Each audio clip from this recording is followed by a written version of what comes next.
Good morning from London. It's Tuesday morning. It's the first sunny day I've seen since I arrived here. I'm here because I'm on the planning team for an organization called RIPE. RIPE stands for Re-envisioning the Public Enterprise. We're an organization of scholars, policy analysts, and media practitioners. We come together every 2 years to consult about issues in public service broadcasting, what we in the United States call public radio and public television.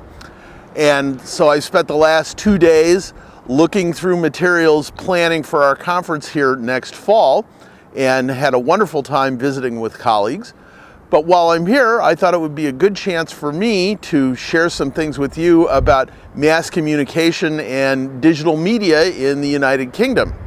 So let's do some of that, but we'll do it inside because it's about 40 degrees out here.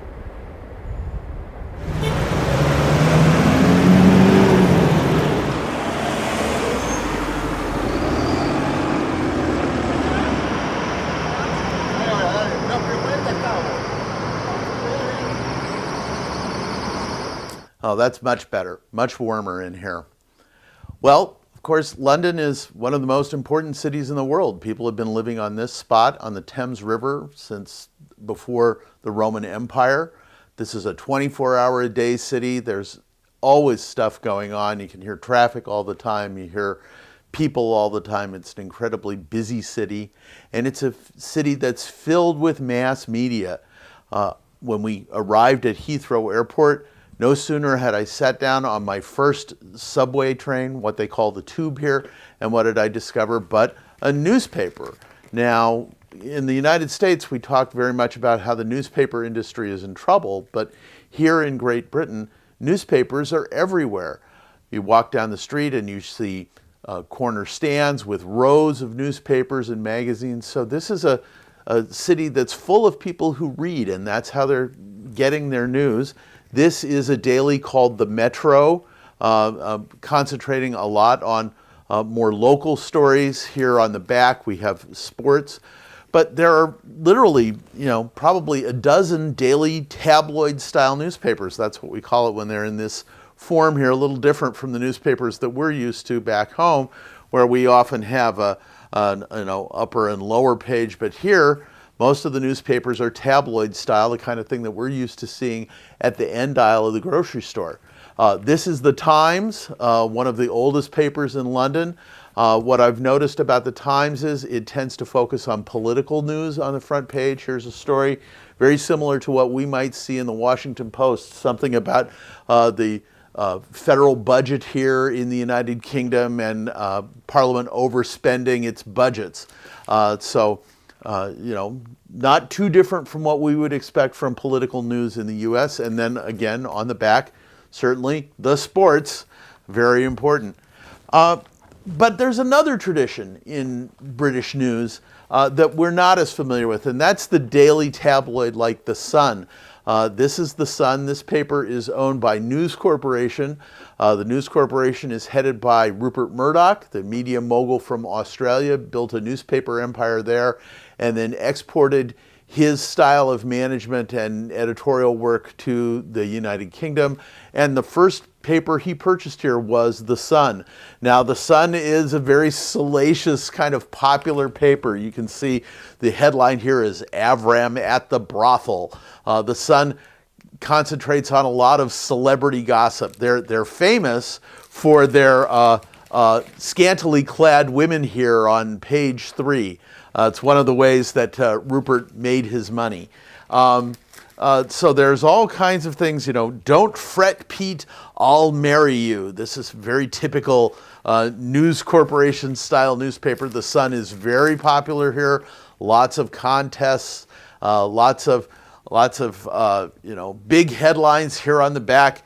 Bridge is still a part of Fabio's plans. I'm not quite sure what the story is here, but if it's sort of seedy and salacious and gets the hair up on the back of your neck, you'll find it in The Sun.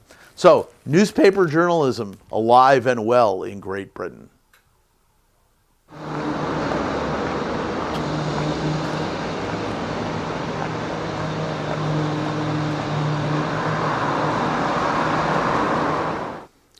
course, one of the great things about coming to London is having the opportunity to watch British electronic media, especially British television. And here in my flat, they've provided me with this wonderful Aquos big screen, flat screen television, so I get all kinds of television entertainment here.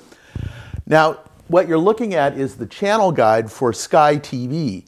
Sky TV is the largest satellite distributor of television programming in Western Europe, and it is owned by Rupert Murdoch. Yes, the same man who owns The Sun owns the largest satellite distribution system for Europe. And on this system, if you look at the schedule here, you'll see that the first 4 listings are the same channels that you would get if you put up an antenna outside your house in Great Britain.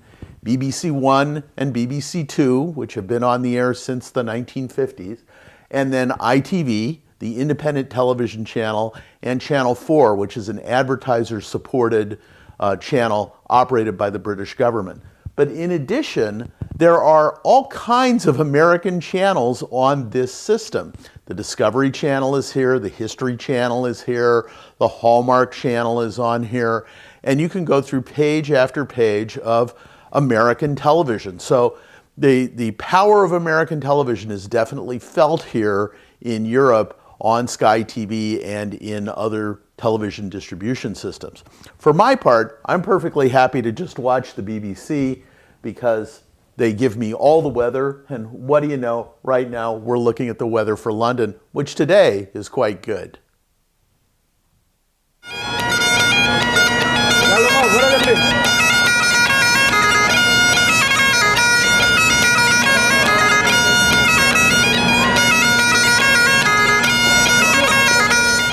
Of course, mass media goes back much farther than newspapers and television. It goes all the way back to the printed book, actually much farther than that.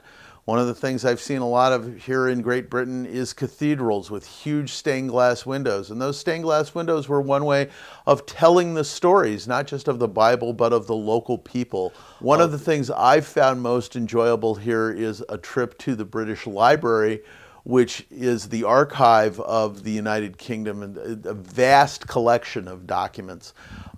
And in particular, I enjoyed the room called the Treasures of the British Library, which shows a Gutenberg Bible. It shows holy texts from around the world.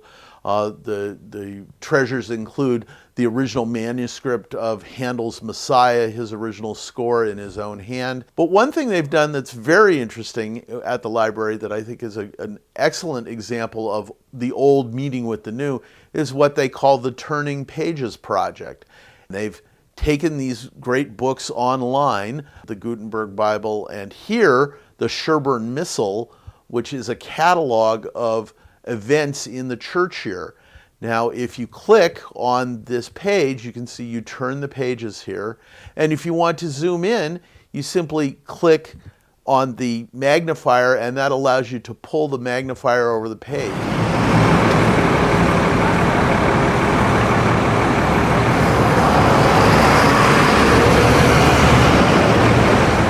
Well, that's it for my little tour of mass media in London. See what I've found. Hope you've enjoyed this.